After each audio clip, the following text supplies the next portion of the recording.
নেতাজি সুভাষচন্দ্র বসুকে অপমানের জের রাজ্যসভার বিজেপি সাংসদ অনন্ত মহারাজের বঙ্গবিভূষণ কার্লোস শুভেন্দু সরকার ২৬-এর বিধানসভা নির্বাচনের আগে গত ২১শে ফেব্রুয়ারি দেশপ্রিয় পার্কের অমর একুশের উদ্যানে ভাষা দিবসের অনুষ্ঠানে তৎকালীন মুখ্যমন্ত্রী মমতা বন্দ্যোপাধ্যায় অনন্ত মহারাজকে বঙ্গবিভূষণ সম্মান দেন। সেই পুরস্কার শুভেন্দু অধিকারীর নেতৃত্বাধীন বর্তমান বিজেপি সরকার ফিরিয়ে নিল। বৃহস্পতিবার রাজ্য তথ্য ও সংস্কৃতি দপ্তরের তরফে বঙ্গবিভূষণ সম্মান কেড়ে নেওয়ার বিজ্ঞপ্তি জারি করা হয়। রাজ্য রাজনীতিতে হঠাৎ করেই সামনে এসেছে নেতাজি প্রসঙ্গ। দেশনায়ককে নিয়ে কোচবিহারের স্বঘোষিত মহারাজ এবং গ্রেটার কোচবিহার পিপলস অ্যাসোসিয়েশনের শীর্ষ নেতা তথা বিজেপির রাজ্যসভার সাংসদ অনন্ত মহারাজের একাধিক মন্তব্য বিতর্ক তৈরি করেছে। গত কয়েকদিন ধরে নেতাজি সুভাষচন্দ্র বসুকে নিয়ে একের পর এক অপমানজনক মন্তব্য করে চলেছেন অনন্ত মহারাজ বলে অভিযোগ। অনন্ত মহারাজ দাবি করেছিলেন যে নেতাজির নিজস্ব ক্ষমতা ছিল না আজাদ হিন্দ ফৌজ তৈরি করার। ব্রিটিশ সৈন্যদের জার্মানি বন্দি করে নিয়ে গিয়েছিল এবং সেই বন্দীদের জার্মানি নেতাজির হাতে তুলে দেয়। নেতাজি সেটির অপব্যবহার করেছেন এবং ভারতের স্বাধীনতায় তার নাকি কোনো ভূমিকাই ছিল না। আজাদিন ফৌজ নেতাদের বাপের তাগত আছে নাকি অর্গানাইজ করে ফৌজ বানায়? সব ভারত ব্রিটিশের সৈন্য, ওটা ব্রিটিশের সৈন্য।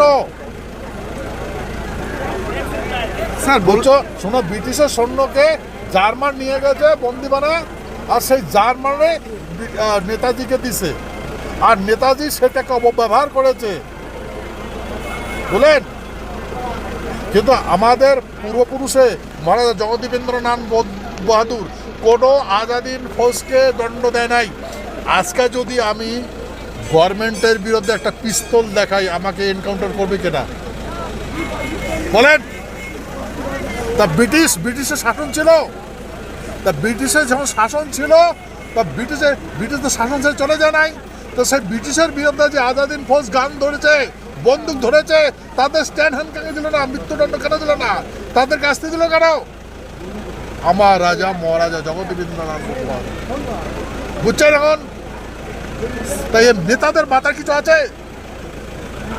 আজকে যদি আমার মহারাজকে ভারত সম্রাট বানাইতো না, আজকে হিন্দুস্তান হইতো না পাকিস্তান হইতো? হ্যাঁ, না এতগুলো মা বোনের ইজ্জত যেত? হ্যাঁ। অনন্ত মহারাজের এই মন্তব্য নিয়ে উত্তাল রাজ্য রাজনীতি। তবে এখানেই শেষ নয়। অনন্ত মহারাজের একের পর এক সেই আপত্তিকর ও বিতর্কিত মন্তব্যকে কেন্দ্র করে রাজ্য রাজনীতিতে উত্তেজনার পারদ ক্রমশ চড়ছে। हमारा देश के सबसे बड़ा नेता है गांधीवाद, सुभाषवाद, जिंदाबाद जिंदाबाद। हम देश नायक जो नेताजी सुभाष चंद्र बोस को हम देश नायक कहते हैं, और बीजेपी का लोग जो अभी सुभाष चंद्र बोस का नाम पे बहुत गाली दे रहा है, असम्मान कर रहा है। हम इसको पसंद नहीं करते हैं, हम इसको दिक्कत जानते हैं। इसी के लिए सुभाष चंद्र बोस को मूर्ति को हम लोग नमस्ते करने आया है। सभी मनीषी है जो देश के लिए लड़ाई किया है, उसको लिए हम लोग लड़ते जाएंगे। इसके लिए चाहे जिंदगी बर्बाद भी हो ना जाए, हम लोग को इसको याद नहीं करते हैं। जिसने नेताजी सुभाष चंद्र बोस के ऊपर मतलब अनप शनप बात बोला, उनके खिलाफ एक्शन लेना होगा। द्वितीय কথা হচ্ছে, যেভাবে বাংলা নয় সারা দেশে আজকে চর্চা হচ্ছে নেতাজি সুভাষচন্দ্র বোস দেশ নায়ককে নিয়ে, স্বাধীনতা সংগ্রামের উজ্জ্বল জ্যোতিষ্ককে নিয়ে যে বাজে টিপ্পনি করেছে, বাজে মন্তব্য করেছে, তার মৃত্যু নিয়ে বিতর্ক তৈরি করা, তার অবস্থান নিয়ে বিতর্ক তৈরি করা, তার স্বাধীনতা সংগ্রামের আত্মত্যাগকে নিয়ে বিতর্ক যে তৈরি করেছে, আজকে চর্চা হতে শুরু হয়েছে, সারা জায়গায় চর্চা হচ্ছে। আর কারা বিতর্কের সূত্রপাত করেছে? বিজেপির এমপিরা, রাজ্যসভার এমপিরা। একটা এমপি প্রথম বলে চুপ করে গেছে, অপর এমপি এখন কন্টিনিউ চালাচ্ছে, তার মুখে লাগাম পড়াতে পারছে না। আমরা আশা করব যে সরকার পশ্চিমবাংলায় চলছে তথা বিজেপি সরকার, তাদের এমপির মুখে লাগাম পড়া আগে। দ্বিতীয়ত, বিগত দিনে যে বাজে মন্তব্য করেছে তার বিরুদ্ধে আইনত ব্যবস্থা গ্রহণ করুক। কোনো মতেই না ড্যামেজ কন্ট্রোল করার জন্য এই পেপারে আসবে, সব আসবে, ওই বিষয়টা না চেপে যায় যে নেতাজি নামাঙ্কিত সেবা কেন্দ্র ছবি লাগালে 30,000 টাকা করে বিধায়ককে দিয়ে হবে, এটাই না হেডলাইন হয়ে যায়। আমি অনুরোধ করবো মিডিয়ার বন্ধুদের, নেতাজি নিয়ে কারো বিরোধ থাকার কোনো কথাই নাই, যে অন্তত এটা বেশি বেশি হাইলাইট করুন। কোন সাহসে নেতাজির নাম নিয়ে এরা বাজে মন্তব্য করলো? তারা এখনো পর্যন্ত তাদের বিরুদ্ধে প্রশাসন কেন ব্যবস্থা গ্রহণ করলো না? উল্লেখযোগ্য বিষয় হলো বিজেপির অন্দরেও অনন্ত মহারাজের এই বক্তব্যকে সমর্থন জানানো হয়নি।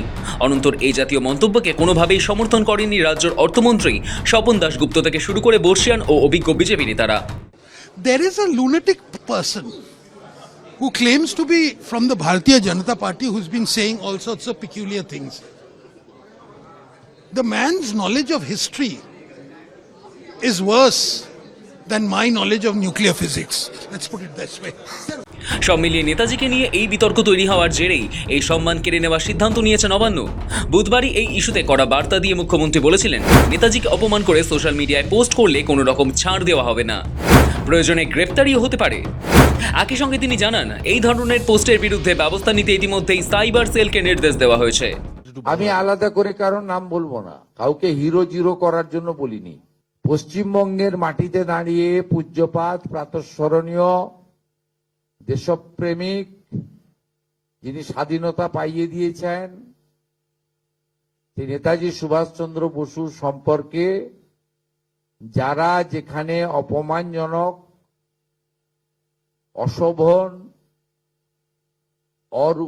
কুরুচিকর, আপত্তিজনক যত রকম শব্দ অভিধানে আছে, এইসব খারাপ শব্দ প্রয়োগ করেছেন, সেটা কোনো প্রকৃত ভারতবাসী, রাষ্ট্রবাদী, দেশপ্রেমিক নাগরিক স্বীকার করে না। আমরা পশ্চিমবঙ্গের মাটিতে এটা করতে দেব না। যারা এই ধরনের কাজ করেছেন, আমাদের সাইবার ক্রাইমের অন্তর্গত,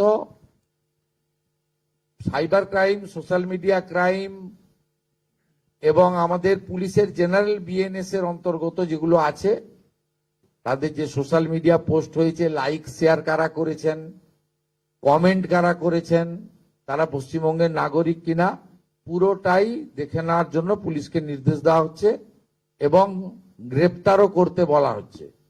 এবং আইন সবার ক্ষেত্রে সমান, তিনি মন্ত্রী হন, শান্ত্রী হন, সাংসদ হন, বিধায়ক হন, যেই হন, যে দলেরই হন, এমনকি যদি সরকারি কর্মচারী, পুলিশ কর্মী হন, তার ক্ষেত্রেও আইন সমানভাবে প্রয়োগ করা হবে। সেই সময় প্রশ্ন ওঠে, তাহলে কি গ্রেপ্তার হবেন অনন্ত মহারাজ? মুখ্যমন্ত্রী অবশ্য স্পষ্ট জানান, নিয়মের ঊর্ধ্বে কেউ নন, প্রত্যেকের বিরুদ্ধে আইনানুগ ব্যবস্থা হবে বলেই সাফ জানান তিনি। মনে করা হয়েছিল এরপর হয়তো অনন্ত মহারাজ সুর নরম করবেন, কিন্তু তা হয়নি, বরং নিজের অবস্থানে অনড় থেকেই মন্তব্যের সাফাই দিয়েছেন তিনি। সাংসদের কথায়, আমি কাউকে নিয়ে খারাপ কিছু বলিনি, কারোর নামে মিথ্যা বদনামও ছড়াইনি, যেটা ইতিহাস বইয়ের পাতায় রয়েছে সেটাই সাধারণ মানুষের সামনে বলেছি। যে সময়ের কথা বলা হচ্ছে সেই সময় তো আর আমার জন্ম হয়নি। আমি কি করে বলবো? আমি তো মুখ্যমন্ত্রী নই না, আমি তো আইজি নাই।